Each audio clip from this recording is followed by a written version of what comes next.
নমস্কার বন্ধুরা, SB academic সেন্টারের প্রত্যেকটা ছাত্রছাত্রীকে স্বাগত। আজকে আমি দশম শ্রেণীর ইতিহাস সলভ করাচ্ছি। দেখতেই পারছো খুবই গুরুত্বপূর্ণ বই ছায়া প্রকাশনী, ইতিহাস ও পরিবেশ, জিকে পাহাড়ি ও ডক্টর সুভাষ বিশ্বাস। তো দেখো, আজকে আমি তোমাদের ষষ্ঠ অধ্যায় সলভ করাবো। দেখতেই পারছো আজকে তোমাদের আমি 6 চ্যাপ্টার সলভ করাচ্ছি। 20 শতকের ভারতের কৃষক, শ্রমিক ও বামপন্থী আন্দোলন বৈশিষ্ট্য পর্যালোচনা।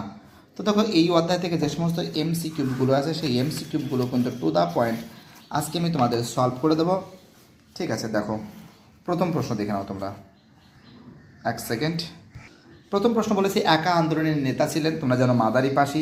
2 দাগের প্রশ্ন, নিখিল ভারতের ট্রেড ইউনিয়ন প্রতিষ্ঠা হয়েছিল 1920 সালে। 3 দাগের, বয়কট আন্দোলনের ফলে অর্থনৈতিক দিক থেকে ক্ষতিগ্রস্ত হয়েছিল বাংলার কৃষক শ্রেণী।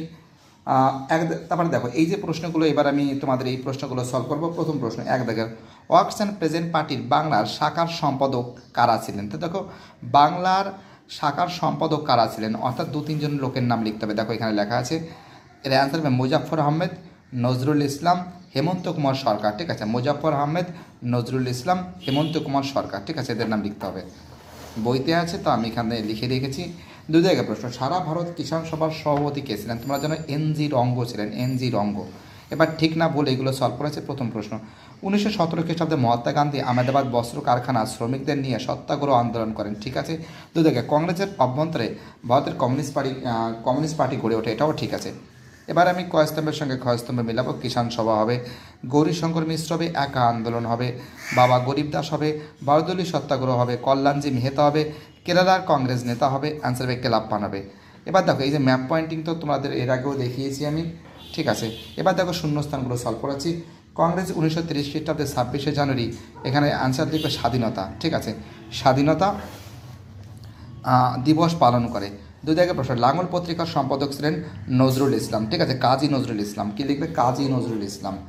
চলো এবার আমি দেখো বিবৃতি সলভ করেছি। বিবৃতি কী বলেছে? একা আন্দোলন সংগঠিত হয়েছিল উত্তরপ্রদেশে। তো দেখো এর ব্যাখ্যা খ হবে, এটি ছিল একটি কৃষক আন্দোলন। 2 জায়গায় প্রশ্ন, ভারত সরকার 1929 খ্রিস্টাব্দে মিরাট ষড়যন্ত্র মামলা শুরু করে।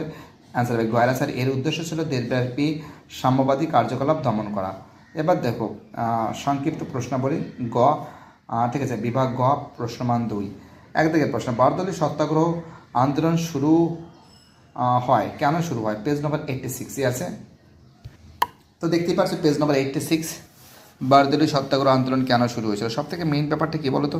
তোমরা জানো এখানে কিন্তু সীমাহীন শোষণ, দারিদ্র্য, ঠিক আছে, এই সমস্ত অত্যাচার করা হতো কৃষকদের উপরে। দেখতেই পাচ্ছ এখান থেকে শুরু করে এতটা লিখবে। এই সমস্ত কারণে কিন্তু এই বারদলি সত্যাগ্রহটা হয়েছিল। ঠিক আছে, এখান থেকে শুরু করে একটু সুন্দর করে কোশ্চেনের সঙ্গে অ্যান্সারটা অ্যাডজাস্টমেন্ট করে লিখে নেবে। ঠিক আছে, আর দেখতে পাচ্ছ পেজ নম্বর কিন্তু 86, সেটা আগেই বলেছি আমি। চলো পরের প্রশ্ন আমাদের 2 দাগের প্রশ্ন, মাদারি পাশি কে ছিলেন? তো দেখো পেজ নম্বর 86। তারপর 3 দাগের প্রশ্ন বলছে, বাবা রামচন্দ্রের কীরূপ ভূমিকা ছিল? ঠিক আছে, কৃষক আন্দোলনে। তো দেখো 2 নম্বরের প্রশ্ন ছিল 86 এবং 3 নম্বরের প্রশ্ন 86। ঠিক আছে, দেখতে পাচ্ছ পেজ নম্বর 86, মাদারি পাশি যেটা লিখবে দেখো ভালো করে বোঝো। ঠিক আছে, দেখতে পাচ্ছ একা আন্দোলনের সব থেকে অন্যতম একজন নেতা ছিলেন মাদারি পাশি, এবং চরমপন্থী নেতা মাদারি পাশি আর নেতৃত্বেই খুবই শক্তিশালী হয়ে উঠেছিল একা আন্দোলন। ব্যাস এটাই লিখবে। ঠিক আছে, এবং মাদারি পাশি হয়ে যাওয়ার পর তারপর আর একটা প্রশ্ন দিয়েছে আমাদের বাবা। হ্যালো, শুনতে পাচ্ছ তোমরা?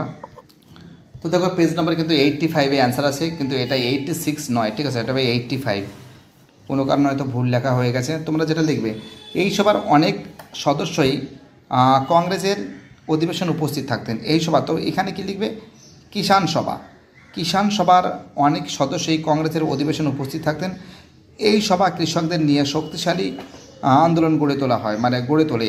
এর প্রধান নেতা ছিলেন বাবা রামচন্দ্র। ঠিক আছে, অর্থাৎ কিষাণ সভার যে মেইন যে প্রধান নেতা ছিলেন সেটা ছিলেন বাবা রামচন্দ্র। ঠিক আছে, এটা লিখলে একটু গুছিয়ে লিখলে হয়ে যাবে। ঠিক আছে, কী বললাম বুঝতে পারলে? চলো আমাদের পরের প্রশ্ন কী বলেছে? 4 দাগের প্রশ্ন, মিরাট ষড়যন্ত্র মামলা কি? পেজ নম্বর 96। মিরাট ষড়যন্ত্র মামলা তোমরা এখান থেকে শুরু করে এতটা লিখবে। মিরাট ষড়যন্ত্র মামলা এখান থেকে শুরু করে এতটা লিখবে। ঠিক আছে, চলো পরের প্রশ্ন, বিশ্লেষণধর্মী প্রশ্নাবলী। 1 দাগের প্রশ্ন, বঙ্গভঙ্গ বিরোধী আন্দোলনের সময় শ্রমিক শ্রেণীর কীরূপ ভূমিকা ছিল? পেজ নম্বর 90 থেকে 91 নম্বর পেজ। ঠিক আছে, পেজ নম্বর 90 থেকে 91। দেখতে পাচ্ছ পেজ নম্বর 90। ঠিক আছে, তোমরা লিখবে এখান থেকে শুরু করে এতটা লিখবে। ঠিক আছে, কি বললাম বুঝতে পারলে? তোমরা এখান থেকে শুরু করে এতটা লিখবে এবং তারপরের পেজে এখান থেকে শুরু করে এতটা লিখবে।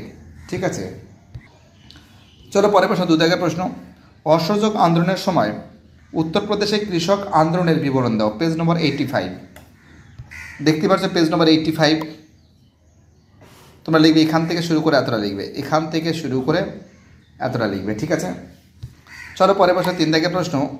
একা আন্দোলনে কিভাবে বৃহত্তর আন্দোলনের রূপ দেওয়া চেষ্টা করা হয়। পেজ নম্বর 86।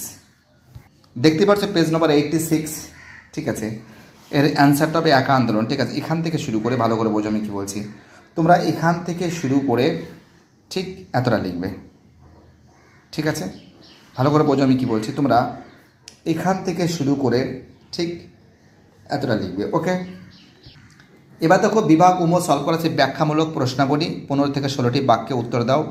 প্রথম প্রশ্ন, 1 দাগের প্রশ্ন। বারদৌলি আন্দোলনের একটি সংক্ষিপ্ত বিবরণ দাও। তুমি কি মনে করো এই আন্দোলন ভূমিহীন কৃষক শ্রেণী এবং কৃষি শ্রমিকদের স্বার্থ রক্ষা সফল হয়েছিল? তো দেখো পেজ নম্বর 86 থেকে 87। তো দেখতে পাচ্ছ পেজ নম্বর 86। তোমরা লিখবে এখান থেকে শুরু করে এতটা লিখবে, এখান থেকে শুরু করে এতটা লিখবে। তারপরের পেজে এখান থেকে শুরু করে এতটা লিখবে। তো দেখো এটা কিন্তু এখানে যে এটা লেখার পরে দেখতেই পাচ্ছ কৃষকরা কিন্তু এই সমস্ত দাবি কিন্তু করেছিল এবং লাস্টের দিকে একটু বানিয়ে লিখতে হবে, একটুখানি বানিয়ে লিখতে হবে। ঠিক আছে, যে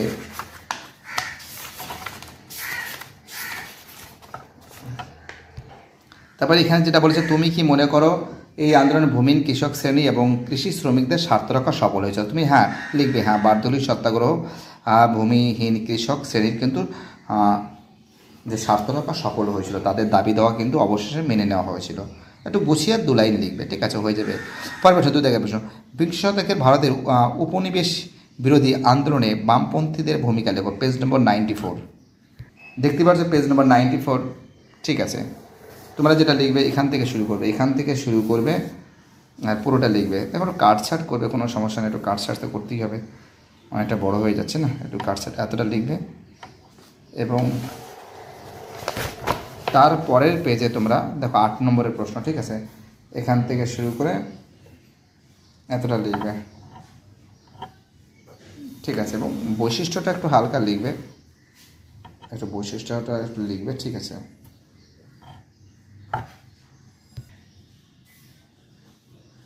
ভিডিওটি দেখার জন্য এসবি একাডেমিক সেন্টারের তরফ থেকে প্রত্যেকটা ছাত্রছাত্রীকে জানাই অসংখ্য ধন্যবাদ। সুস্থ থাকো, ভালো থাকো, চ্যানেলের সঙ্গে যুক্ত থাকো, এটাই আমার একান্ত অনুরোধ। আমি পরের দিন তোমাদের 7ম অধ্যায় এবং তার পরের দিন আমি 8ম অধ্যায় সলভ করে দেবো। বাই, টাটা, সবাই ভালো থাকবে।